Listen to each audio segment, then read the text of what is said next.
Want flexibility? Take yoga. Want flexibility with your health insurance? Check out United Healthcare Insurance Plans. Underwritten by Golden Rule Insurance Company, they offer flexible, budget-friendly medical, dental, and vision coverage that may be right for you. More at uh1.com.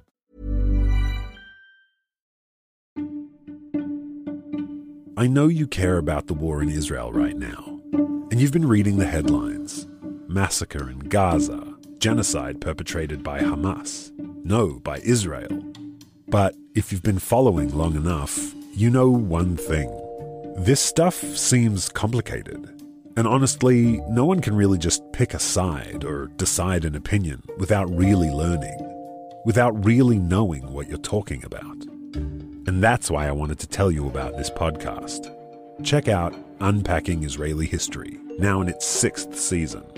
They have episodes with topics ranging from what is Hamas anyway, to whether Israel should ransom captured soldiers, and the history of Israel and its disengagement from Gaza in 2005. Unpacking Israeli history cuts through the noise and helps you understand Israel's present through understanding Israel's history. So, educate yourself. Learn the history behind the headlines. Find Unpacking Israeli History wherever you listen to your podcasts.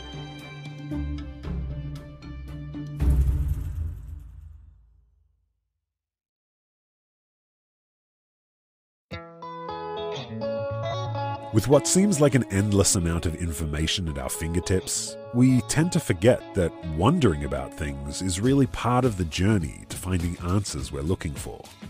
So, when it comes to the hot topics of Israel, Judaism, and Zionism, there's so much to wonder about right now that it's hard to know where to turn. Enter the latest weekly podcast from Unpacked, Wandering Jews with Michal and Noam. Join hosts and educator extraordinaires Michal Biton and Noam Weissman as they tackle these topics and the uncomfortable questions that surround them, with the goal of working towards the answers together with their listeners. No matter where you're from, if you've ever wondered about anything, this is the podcast for you. So check it out. Subscribe to Wandering Jews with Michal and Noam on your favorite podcast app today.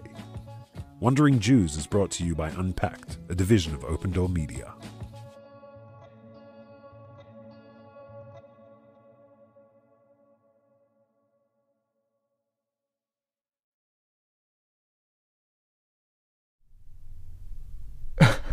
I go online on Twitter and I see that a neo-Nazi Twitter account with 125,000 followers posted my picture and my name and the email for the dean's office, my immediate employer. 125,000 people. 10 minutes later, the dean and a vice dean came into my office being like, what the fuck is happening? Why are thousands of people, emailing us to get rid of you? And I said, I don't know. Do you think I want to be on a neo-Nazi website? This is horrible. This ruined my life. But it also made my life the most meaningful it's ever been. Hey listeners, it's Mishi. So as you know, we're continuing our series of Wartime Diaries, which is our attempt to collect slivers of life during these difficult days. In the immediate aftermath of October 7th, Shai Davidai, an assistant professor at Columbia University, became an unlikely public defender of Israel. I say unlikely because Shai never really thought he'd find himself in such a role. See, he grew up in Israel, served as a medic in the Navy, and went to the Hebrew University.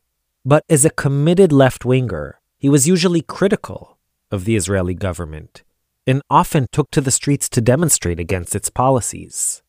Still, the atmosphere he witnessed on college campuses, and specifically on his own campus at Columbia during the early days of the war, pushed him to speak up and speak out.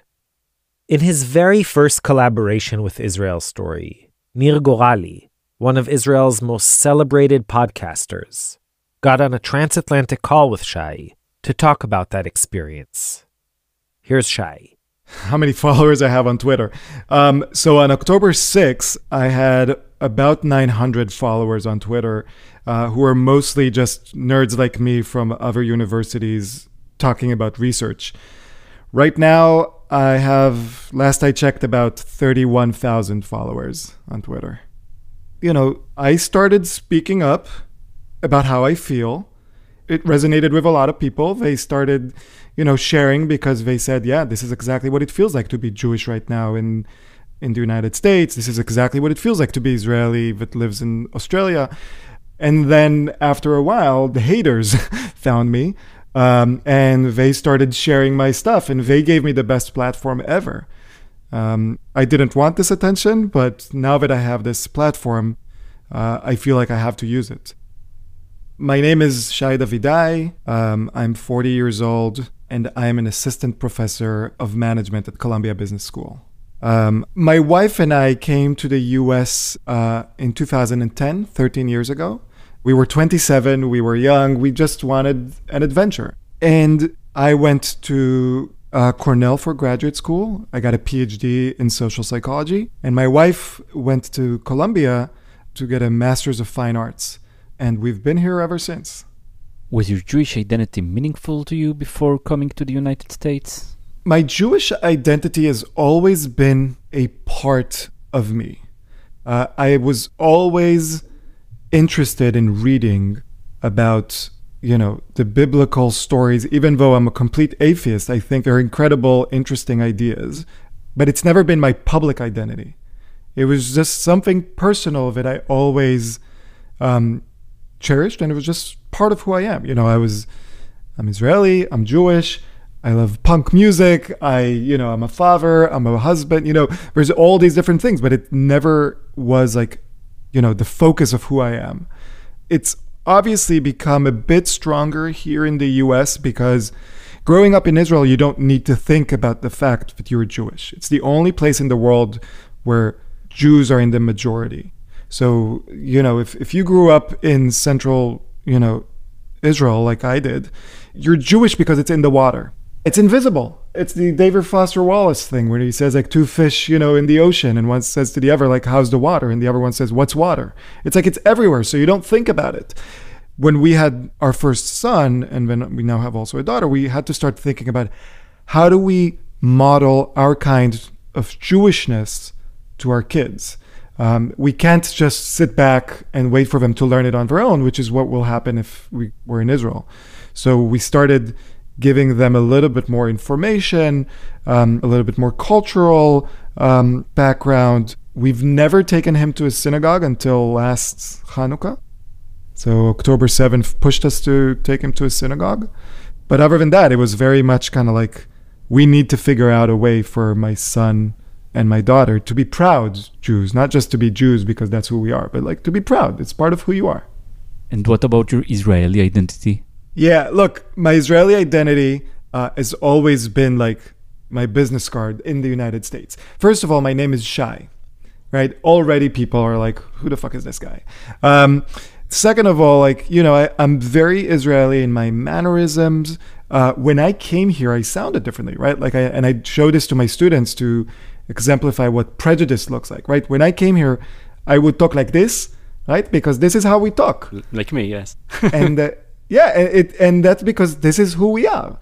And people would look at me and like they would assume I was less intelligent because, I talk that way. With time, I learned the accent, I learned the mannerism, but everyone knows I'm Israeli. I never hide it. All my students. It's never been a point of pride, as in like, hey, look at me, I'm Israeli, thumping on my chest. But it's also never been something that I hide. We speak Hebrew at home. We listen to both music in Hebrew and in English. We watch movies that are both from Israel and from the US and other countries. But it's never been an issue. Yeah. I don't know if I ever had to pay a price for being Israeli until now. I think maybe, but I didn't know about it, right? I think the people that saw it as a negative, at least they had some human decency to be quiet about it, right? No one has ever been like, you're Israeli, you shouldn't exist. Things we're hearing now. Did it rub some people the wrong way when I'm Israeli? Probably. it does help the fact that I am, for a lot of Americans, up until now, I was the perfect Israeli or the perfect Jew, right? So I'm very left-wing. I am very critical of Netanyahu's government. I've always opposed the occupation. I'm their dream Jew, right? It's like someone who's going to say like, yeah, Israel's policy is bad. But I will never say that Israel is bad or that Israel shouldn't exist. And I think that's why now people are mad at me for being Israeli. Tell us where you were on October 7th. So for us, October 7th, because of the time difference, actually started on October 6th. My parents were here for Shabbat dinner, and we had a conversation about Gaza, of all things, because my wife is a translator, and they asked her what is she working on, and she said that she's translating a book by Breaking the Silence, Shovrim Shtika, which is a very leftist organization in Israel, very critical of Israel's government and the occupation. And they were writing reports about Israel's policies in Gaza. And we were talking about, the importance of shedding light on the wrong things that Israel has done so we can make sure that we hold ourselves to become better, right? We're not going to say like Israel's horrible, but actually like Israel can do better and we need to pressure it to do better. So my parents left, and before we go to sleep, we kind of like look at our phones, kind of like automatically. We see a picture on WhatsApp from my sister-in-law. She sends a picture of her 1-year-old son standing in front of the TV, and it says, Matach al Merkaz Israel, like a barrage of rockets shot at Tel Aviv. And so we opened the internet, we wanted to see what's happening. And then we started seeing things, the very first, like this, we're talking about like, it was like 11:45 p.m. here, so 6:45 in the morning in Israel.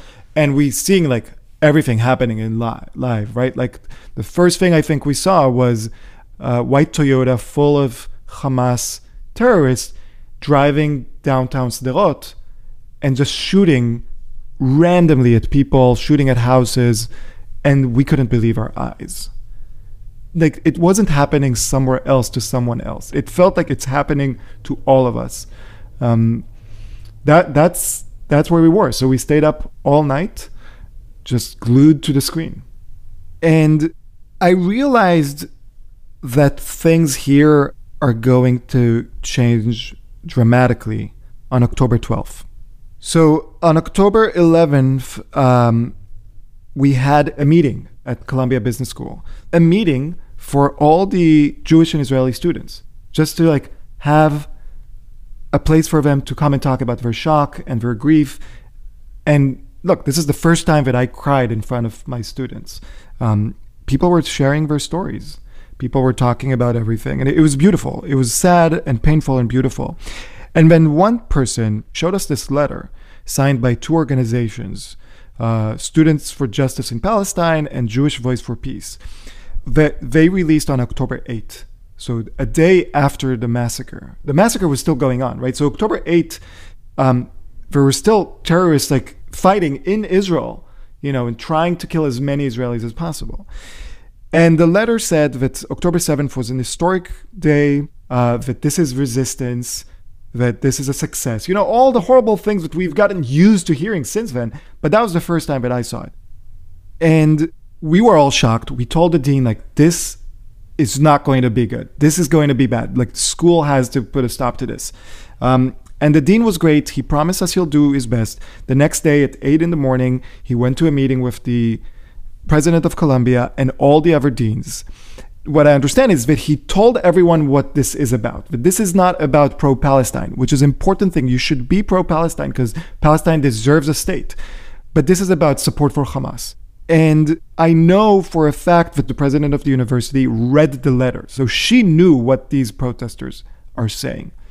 But the president of Columbia, she chose to just let them protest. So I went to the protest on October 12th. And the only reason I went was to be there to support the Jewish American students, because I knew they will be there. And I showed up, and I see the way the campus is set up, there's two kind of like quads like squares. And in one side, you see about 150, 200 Jewish American kids wearing white shirts and jeans and holding the signs of the kidnapped babies and kidnapped grandmothers. And they're all silent, like they're not saying anything. Sometimes you hear someone crying, but that's it. That was something that they decided in advance. Nobody speaks. We're just there to mourn and grieve. On the other side, you see about 700, 800, maybe 900 protesters. They're all wearing keffiyehs, sunglasses, and COVID masks to hide their faces. And they are all celebrating October 7th. They're just celebrating it.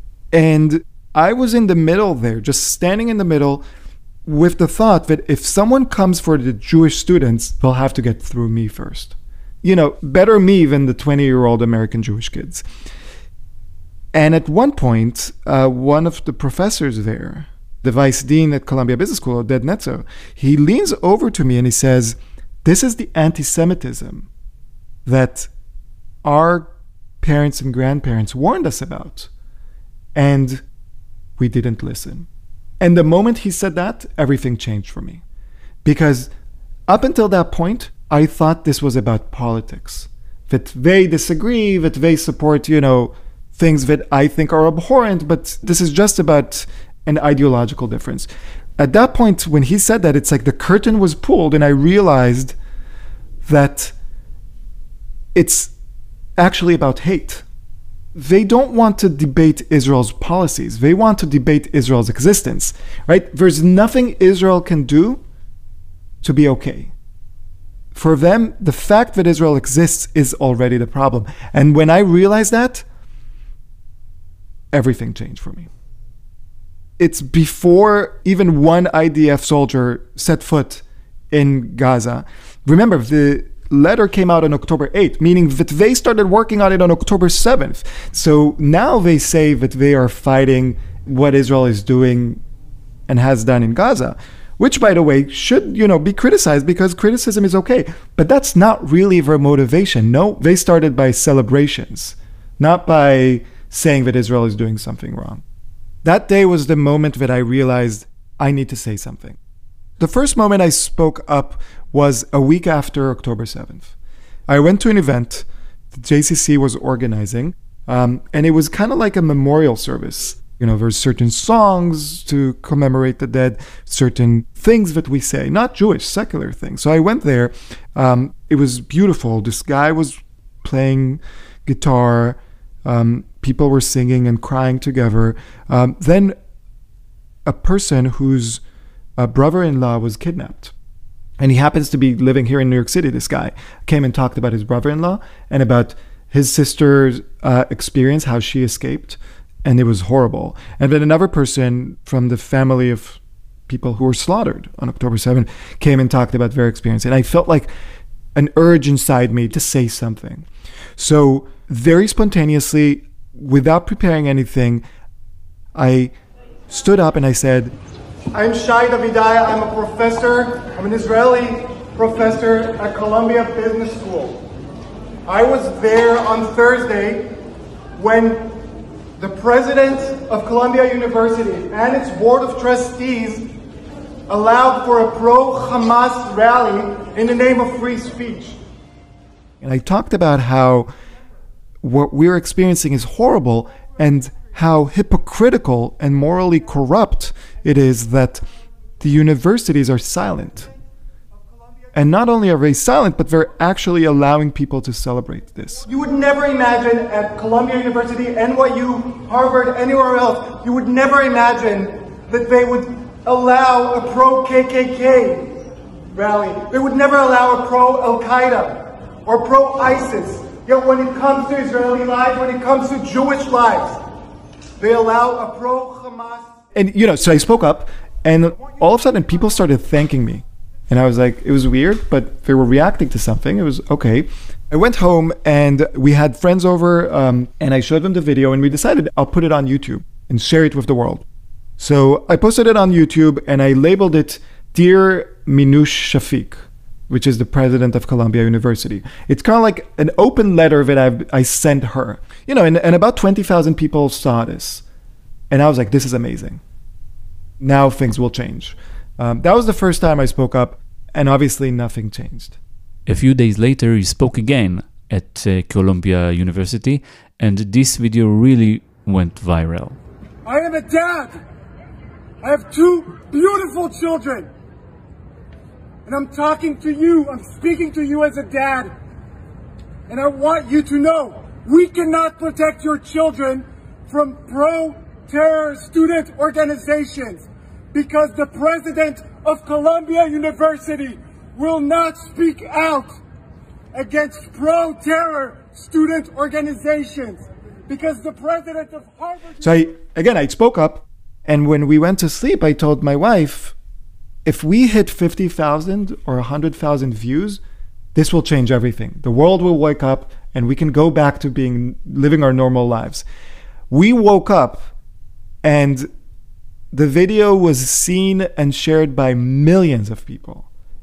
And boy, was I wrong.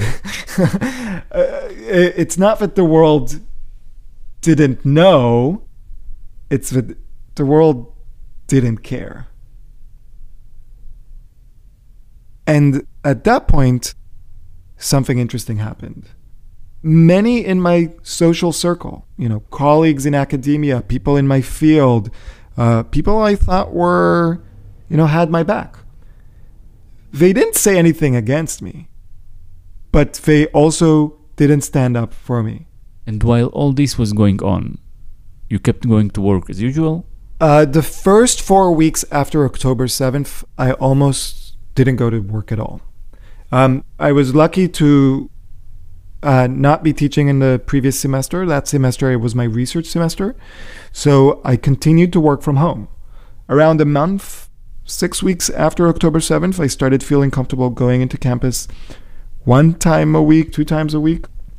But it's not a comfortable feeling. There's 2 reasons why it hasn't been comfortable on campus. I'll start with the more acute one, which is there are 2 people in my school, in my building, who signed a letter, 2 faculty, who signed a letter saying that October 7th was a military response by freedom fighters, right?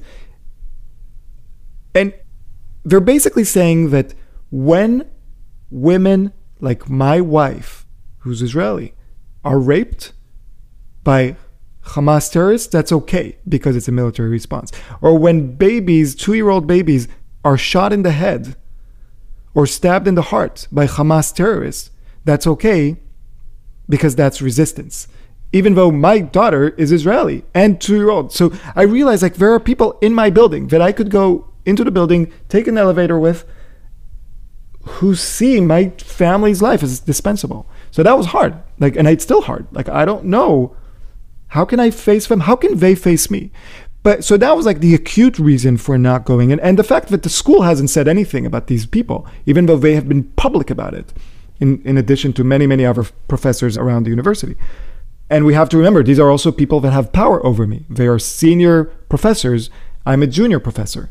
They decide my future at the university. They decide if I get tenure or not. These are the people. And no one said a word about them. So that's one thing that was really hard for me. But the other thing is, every room that I go into now, I bring with me an elephant. The elephant in the room comes with me. And you know that feeling when you walk into a room or you're at a party and you join a conversation and everyone is silent all of a sudden and you realize they were talking about you or something you did? That's been the experience for me in almost every room that I go into in my job right now. These are people that are seeing what's happening online. They're seeing the emails that I'm getting. They're seeing, people are sending me pictures from Auschwitz. They are calling me a baby murderer. They're calling me a genocidal maniac. Everyone in academia, both people that I work with, but also people that I collaborate with, are seeing this. They can't not see this. And they are not saying anything. So for me, it's been heartbreaking. Were you ever afraid for your job? I realize what I put here online, and it's a decision that my wife and I talked about, saying look, what I'm doing might cost me my job. might cost us our standard of living. It might cost us a lot of things. But people are giving their lives right now to defend Israel's existence. So that's the least we can do. And we decided that that's a good enough reason. And yeah, I mean, my stance is I have not done anything wrong. I have not broken any rule. I'm only speaking up for what is right. And if that costs me my job, I would rather not have a job for speaking up for what's right than have a job knowing that I stayed silent.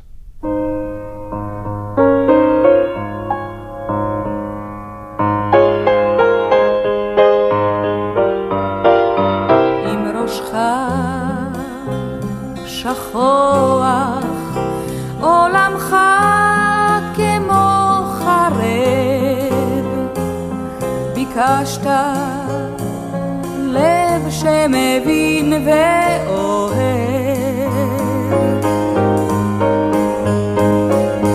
רק חלום עליי בלבד, ואז אבוא מיד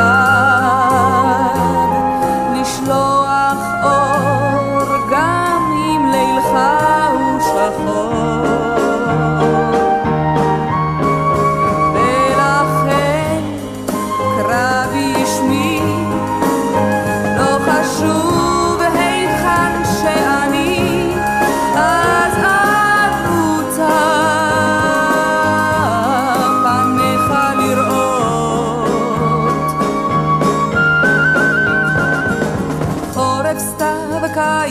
אביב, קרא בשמי ואז אשיב, וידעו כי יש לך חבר.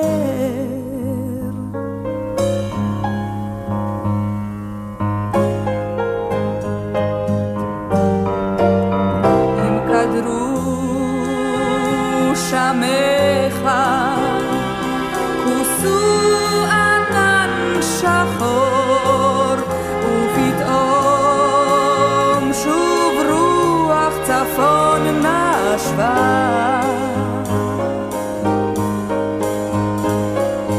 שא ראשך למעלה וקרא בשמי היום, אז אשוב אל דלת ביתך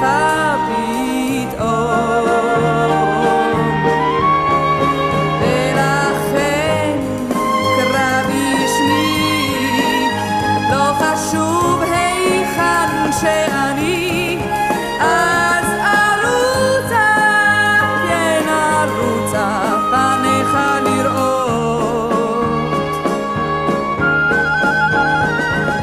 חורף סתיו, קיץ אביב, קרא בשמי מיד אשיב, ואבוא, כן אבוא. וכך ידעו כולם, לך יש חבר, גם בעולם קודם. נפגעת אם לא נזהרת, את נפשך מבקשים פה, אם תרשה ייקחוה.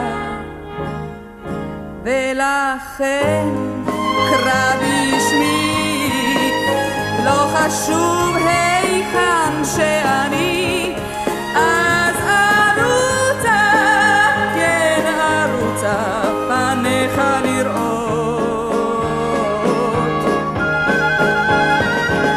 חורף סתיו, קיץ אביב, קרא בשמי מיד אשיב, ואבוא, כן אמהר, לך יש חבר,